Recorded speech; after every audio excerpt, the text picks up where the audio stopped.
Hi, my name is Jacqueline Ward, and I'm here to talk to you today about the African Methodist Episcopal Church and its founder, Richard Allen.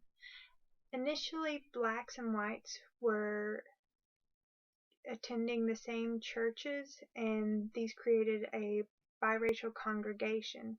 Historian Will B. Gravely aptly describes the situation as, because they had participated in the life of biracial congregations and denominations from the outset, black Protestants who removed themselves from white supervision and connections were merely continuing their own experiences.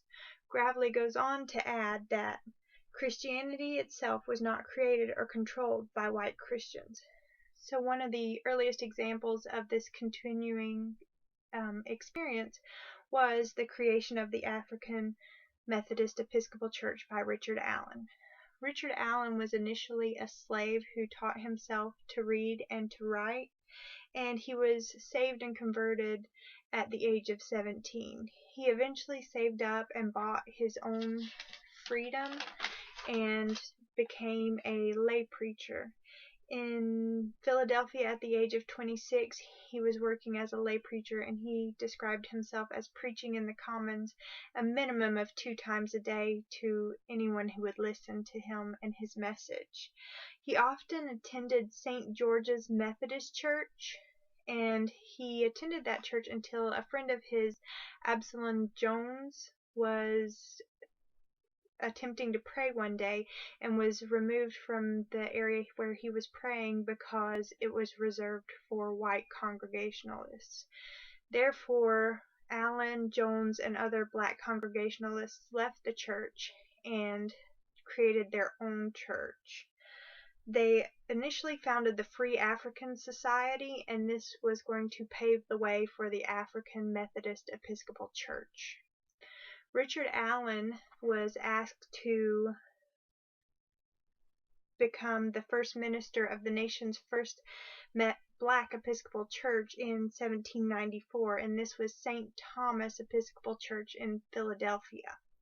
And in 1816, Allen was able to create his own Methodist organization with other blacks that would become the African Methodist Episcopal Church. And he served in that congregation until his death in 1831. This denomination was important because it, as Allen stated, the Christian Methodist message was ideal for black Americans and was therefore very successful.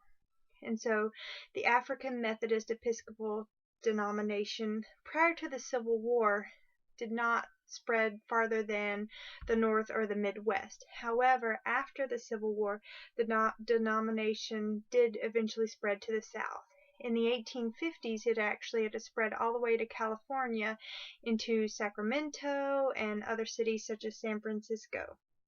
By 1880, the membership of the African Methodist Episcopal Church had reached 400,000, and the congregational message had reached farther south into the southern states. By the 1890s, their congregation had reached countries such as Liberia, Sierra Leone, and South Africa. And so their message had reached all the way into countries across the world. And so it was predominant religion on 2 continents. And then now in modern times, it's actually the African Methodist Episcopal Church has reached over into 5 different continents and 39 countries. So the tiny denomination started by Richard Allen now has reached across the world.